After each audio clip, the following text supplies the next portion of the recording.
Hey everybody, this is Alex Merced from alexmercedcoder.com. Actually, I will just show myself. Hey, bottom line, what I'm going to talk about in this video is React, but specifically state management, not the use state hook. So I do have a video, Masterclass, a use state hook Masterclass, where I go over how the use state hook works. But this is going to be more like theoretical, like what are the ways to think about managing your state. And again, state being just these are the data that the behavior of your application depends on. So even outside of React, you have state. It's just React formally has state. But state in any application just means like there's these pieces of data that if they change, the behavior of your application changes. Okay, there is some sort of visual behavioral change. Okay, so for example, like a background color could be an application state. When the background color changes, you see a physical change. You see something different on the screen. Okay, but also it could be behavioral. You could have something like, let's say it's a game and there's like controls, and you choose to toggle off a setting that makes the controls inverted. Well, now the game behaves differently because the state has changed. The little toggle, little boolean, little on and off switch that determines whether it behaves this way or that way has changed, thus the behavior of the app has changed. So that's the way to think of state changes. Like basically everything has to work differently when these things change. Cool. And in React, where it becomes a concern, it's like, where do we put that state? Because at the end of the day, our application is this big chain of components. And we run into this situation where React re-renders components when the state changes. And again, if you've already watched my video on the use state hook, you should know that you can create new data that's considered state by using the use state hook, and then that gives you this set function that you can use to update those values. And whenever you update those values, the relevant components re-render themselves. And let's kind of walk through just like how that gets determined again. So let's pretend this is a component tree right here. Okay, so generally you have your application component, which is mounted to the HTML file, and then you have all sorts of components below it. Okay, so essentially the way it works is that when you update state, the component in which that state is located gets re-rendered, and so do all of its child components. Now it's not that simple. It doesn't actually, like that would be really inefficient if React actually went and rebuilt the DOM for every single one of these components. But what does happen is that it is going to go through the process of through what's called a shadow DOM of comparing. So if I change the state, if I have state located in app and I change it, it's going to theoretically build sort of a shadow version of app, and then which results in building a shadow version, a new version of all these components. Because to rebuild app, you have to rebuild these components, and to rebuild these components, you have to rebuild these components. And then it takes that sort of theoretical version of the DOM tree and compares it to the actual DOM tree. And then figures out which places actually did change and only updates those spots. That's what the shadow DOM does. But that's still, like, if I do an app, that whole shadow DOM process, or virtual DOM is actually the term I'm looking for. Shadow DOM is something else. But the virtual DOM, again, it's constantly taking those potential changes and making sure, hey, let me only change the things that actually changed. But again, if I have to compare the whole component tree every time, that's still a little bit more expensive than it needs to be. So if I house the state, let's say here, only in TE, okay, in this component, and the state updates, then it's only re-rendering this component, and since this component has no components below it, it just basically rebuilds this, runs the whole virtual DOM thing, does a comparison, and only updates that part of the DOM. So that's a lot quicker. So the idea is you generally don't always want to store all your state up here at the top of the component tree, because you can actually make your application faster by keeping your state lower in the component tree. The problem then is, what happens when you have state in these two components? Like let's say you have state in this component that this component also needs. You may have thought, hey, let me put it in this component because that way I'm not re-rendering too much of the component tree. But TU needs it too. Okay, so this is where we get to the concept of lifting state. So in this case, what you do is you would say, hey, okay, let's move the creation of the state from here to here. And so this way, this component can be the one who holds the state and then just pass things down as props to these two components. Okay, because props is that transmission mechanism of data in React. So state is the data that our app depends on, and props is the way we deliver it between components. Okay, but still better here than here, because, you know, again, if this gets re-rendered, then it's just this, this, and this. Now, what happens if these two components both need it? Okay, well then maybe you do want to store it in app. So you kind of figure out, okay, where is, basically you really want to sit down and plan. Like, honestly, try drawing something like this that shows sort of like all your potential components and how they relate to each other. And that's going to make life a lot easier. Okay. So, and that's going to make life a lot easier in planning sort of like where your state is and how your app should work, etc. Now, other things to consider is whether a component should have state or not. Like, a smart way of doing things is like what happens a lot of people do is they'll sit there and say, okay, this component represents like a page, and then it passes stuff down to these. In that case, what you do is you want to kind of separate sort of components that become warehouses of state from components that are UI, in a sense. So in this case, like if this is a form, well, a form should have its own state, because a form has its own state to control the form. But let's say this is a component for a carousel, right? And basically that carousel is going to get a bunch of images that are essentially the state. Now the problem is, if you hard code this particular images that this carousel is going to use right into the component, then you can't reuse it in another application. So what can sometimes become smart, like let's say like this is you know, some other UI, like this is a modal, this is a carousel, you know, all these UI components, that you should write these as stateless, meaning the information they need, they're going to receive as props. So that way, if you need to give it different photos, you can give it different photos. If you need to give it different information, different styling, you can pass it in as props. And then what you do is you create a component that doesn't really do much of UI on top of it. So basically this component, let's say, is one that just basically warehouses data. So this is like where all my state lives. It doesn't actually render anything. It actually, all it does is render these components and passes it the props that it needs. This way you separate sort of concerns. Like you say, okay, hey, these things will be different depending on what props I pass it, but the props are based on the state in this component. And then that allows you to sit there and create more reusable components, because your components don't have much data built into them. Everything is coming externally, so you can customize it every time you need it, but you're not storing all your state in app. You are creating sort of a little like mini warehouses of state. Okay, and let's say you have like a lot of state that, let's say it's used, let's say these three components here, they need like 2, 3, 4, just like maybe let's say multiple pieces of state that really need to be able to travel throughout your entire component tree. Okay, then lifting state becomes, you end up lifting a lot of state, but in that case, you might as well create a better mechanism for managing your state at such a high level. And this is where like hooks like use reducer and use context come in. So let's talk about that. Okay, so how would I do that? So let's create a React project. Let's see here, npx create React app, and I'm gonna do at latest to make sure I'm using the latest version of create React app, and we're just gonna call this state management. Okay, wait, didn't like that for some reason. Oh, okay, that's right, because I default to an older version of Node, so nvm use system, because I use NVM, which is called Node Version Manager, which allows me to switch between different versions of Node willy-nilly. Okay.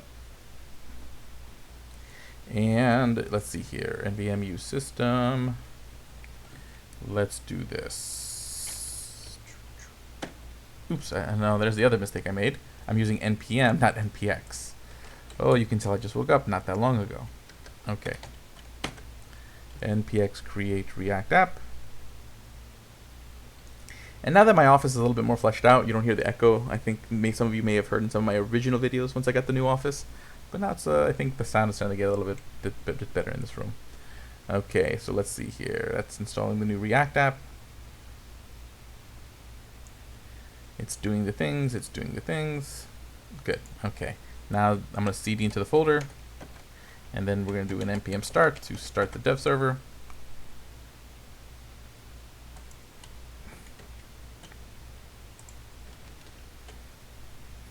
Cool. Okay, there we go. Okay, so right now, if we go with a default React app, which means it only has one component, which is app. Okay, so here's how I would do it. Like, if you want to create state that you can manage throughout your entire application, like basically one place for state, what you do is you're going to create another file. Okay, so we'll just call this new file, and we'll call this app state.js. Okay, we're going to create a couple of pieces that we can use throughout our app. First thing you want to do is let's import create context, use reducer, and anything use context. I'm gonna grab all this from React. Okay, good. So create context allows us to create a new context object. A context object is going to give us a couple components that allow us to basically think of it as like an elevator of data in your app, so that way you don't have to keep passing it as props every level. You can just sit there and say, hey, I'm going to create all this data in app, and instead of that data having to be passed to like this component, then passed to this component, you could actually just like leapfrog and go from here to here, or from here to here. Okay, so that's pretty useful. Okay, so we're gonna have that, and let's build the thing. Okay, so first thing we want to do is we want to create a context because we want that elevator. Okay, so create context to send data down the component tree. And this, we just basically create a variable. So we're going to say const. Oh, okay, there's also like a Zoom meeting going on my other screen. Okay. So let me mute my headphones.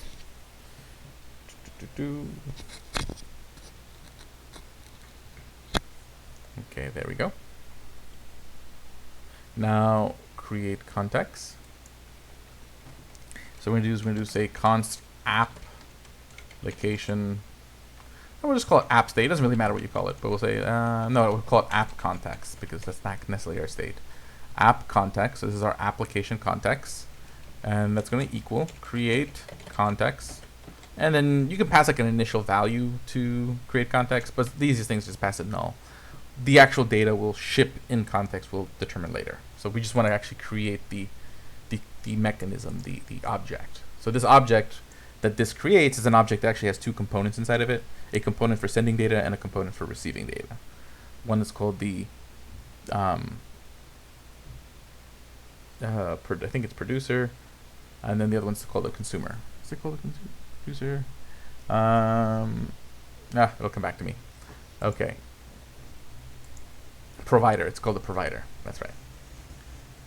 Okay. So const app context, create context. Okay, and then what we want to do is create a reducer function. Oh, actually, we want to create our initial state. So any state you plan on using throughout your entire app. So if the state needs to be used in more than two components, then it should go in this object. Okay, if it needs to be used by two components or one component, then it probably belongs somewhere down the component tree where it can get access to those components. So if it's only needed by these two, I would just put the data here. But if it's needed by these three, then I'm going to put this in my app state. Okay? So that's essentially the way to think about this. And basically, this is the Redux pattern. So if you ever use Redux later on, this is essentially the same concept. Okay, so we'll just call this const initial state equals, and we'll call it, we'll just basically have one called count for now, 1. We'll start the count at 0. Okay, then we need to create a reducer. Now what the reducer does,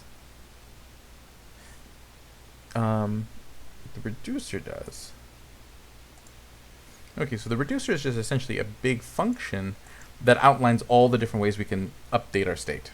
Okay, and you can do it in a couple different ways. So, but basically we create a function, we'll call it reducer, const reducer equals, and this is a function that's going to receive, okay, if I remember right, it should receive the state, the existing state first, and then the what's called the payload or the action second. So the action is going to be an object, or it could be whatever you want, but the standard, okay, is that the action equals an object with 2 properties, payload and type. But let me just double check. Use reducer, I always get the 2 arguments backwards, so use reducer. Okay, let's go head over to use reducer. Yes, state action. Okay, good. That is the function. Essentially what happens is that this function will, whatever it returns becomes a new state. Okay, so whatever this function returns replaces this as your initial state. That's essentially the role of the function. So the basic idea is you could do this. Usually the way it works is that you would go inside this action object and it would have a property called type, and that's going to tell you sort of like what type of update you're going to make. So there's 2 ways you could approach. There's actually an infinite number of ways you could approach this, but you could be like, you know, you could be like if action.type equals, you know, add, and then do something if. Okay, although you end up writing a lot of if statements that way, but you could do it that way if that comes more naturally to you. Typically what I would do is first I would take out, instead of doing like action.type and action.payload, I will destructure those things. So I'll pull out the action and payload out of the action object. Okay. And what is it not like that? What does that say? Identified action has already been declared. Oh, yeah, it's not action, it's type. There we go. So I'm going to pull out the type and payload out of action. And then we'll do a switch statement. So we're going to say based on the type that we got from our action, we'll do something. Okay. And then generally what I also do is I create a copy of state, because the idea is you always want to return not the same state object, but a copy of state. So what I do is I create another object called const new state equals an object that is basically the old state. Okay, so that just basically creates a copy of the old state. The reason is that way it's a unique object with a unique ID, like a unique memory location, because that's the way React works. If it's the same object, even if the contents of the object are different, like if I change that state object directly, it's still the same ID, so then the components won't re-render because it checks, like, is this the same object as before? That's how it kind of minimizes re-rendering, by double checking, are you giving it the same stuff? So the idea is you don't want to mutate state, you want to replace state. Okay?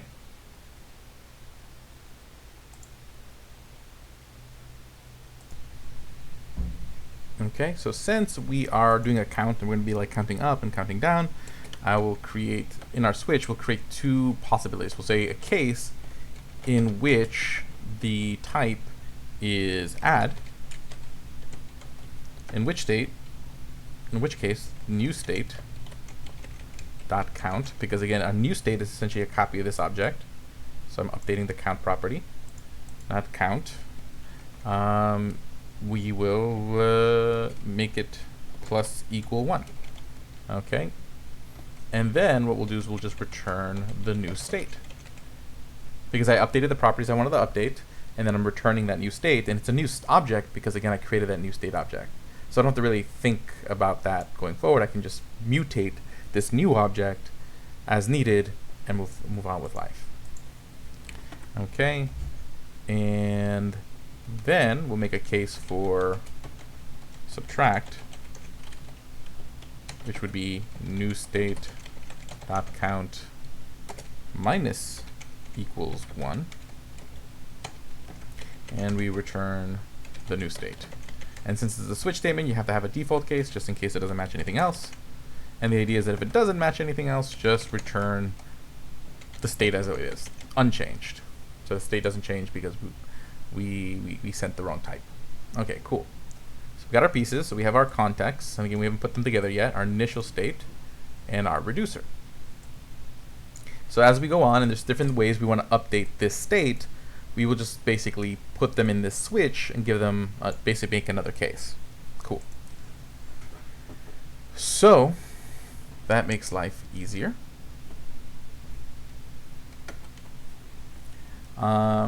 Cool. Now what we can do, and just to kind of just make this a little fancier, we'll make this payload. So basically we can actually send as the payload how much we want to add or subtract to it. So it makes it a little bit more flexible. So now it's not going to be an arbitrary 1. We could subtract 1, we could subtract 2, whatever we want. And we'll do that, we'll deliver that through the payload. Neat.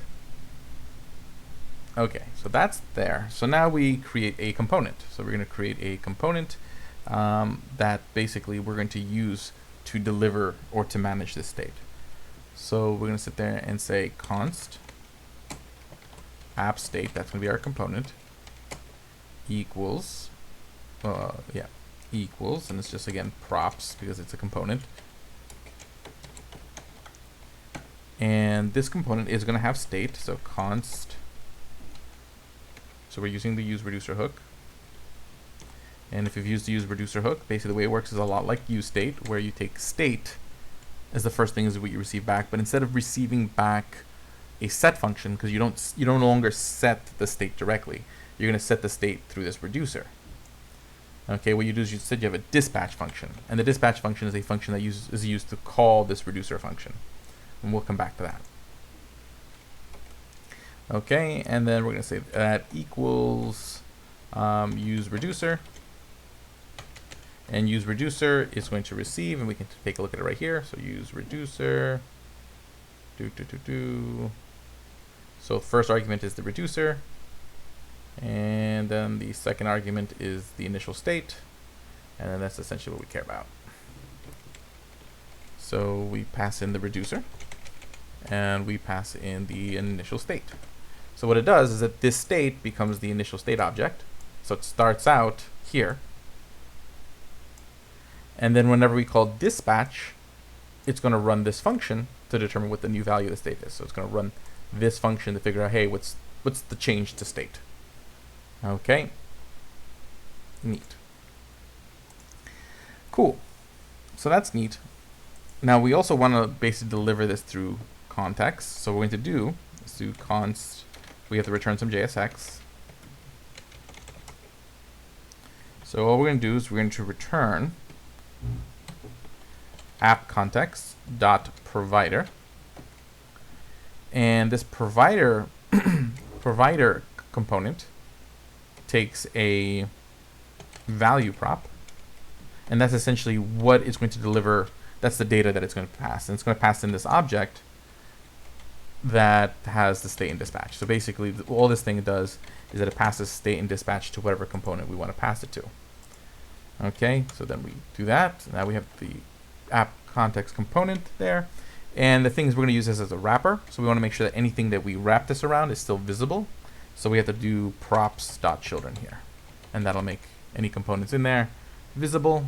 And we're going to want to export this so we can use it in other files. And then what we want to do, one last piece, is we're going to want a custom hook, because otherwise we have to use context use the use context hook every time and then export the context. It gets funky. So let's just save ourselves some time and create a custom hook. So export const use app state. You can call it whatever you want. And all this component does is it's going to take in the context. So we pass it a context. Actually, we shouldn't even need to do that.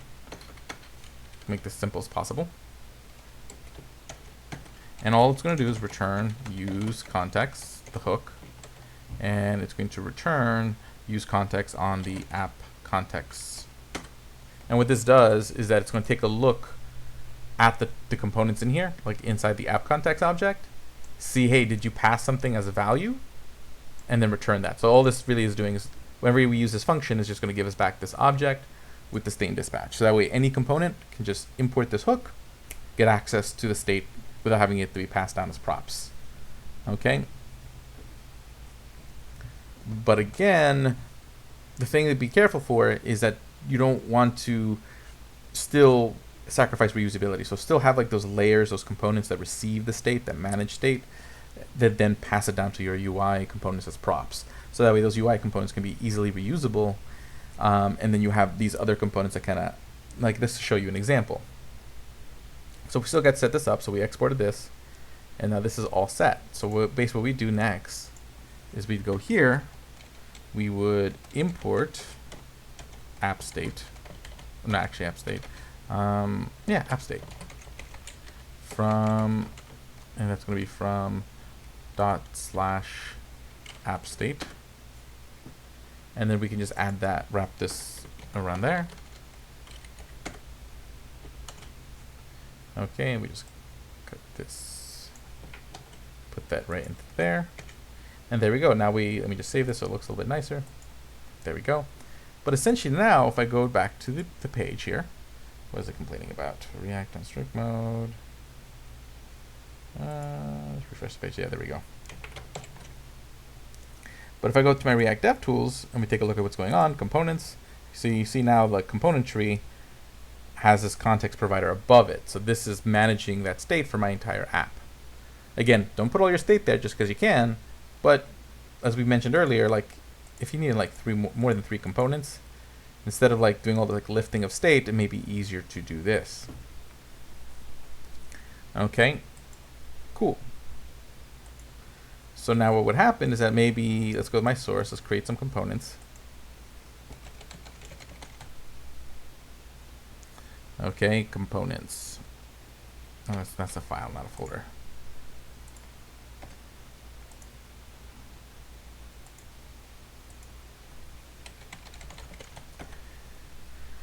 Let's create a new file. Okay, new file. We'll call this Datalayer 1.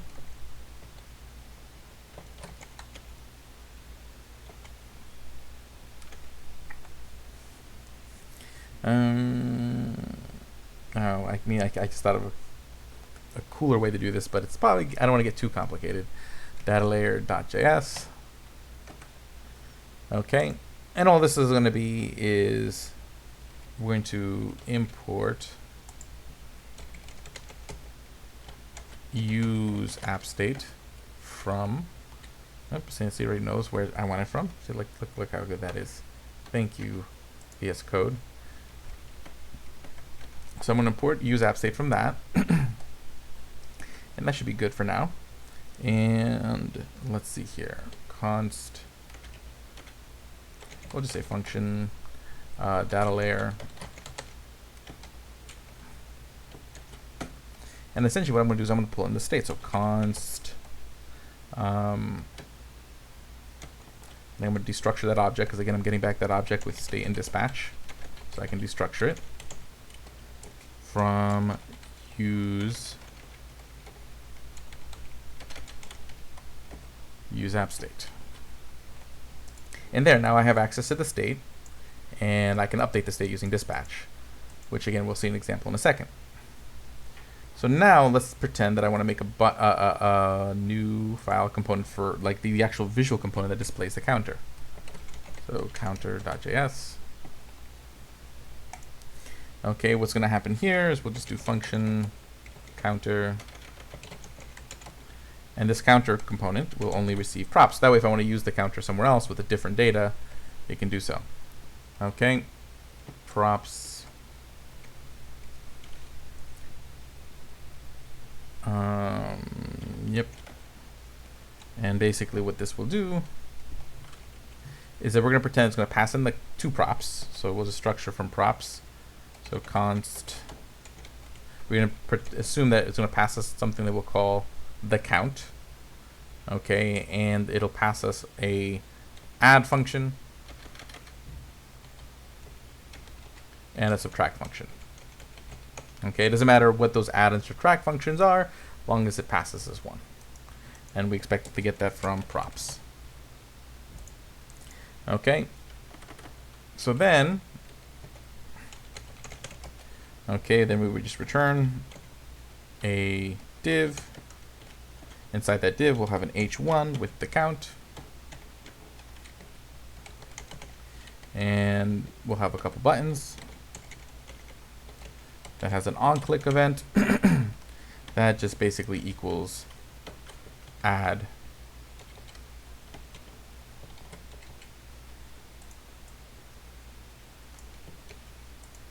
And then we'll do the same thing here. Subtract.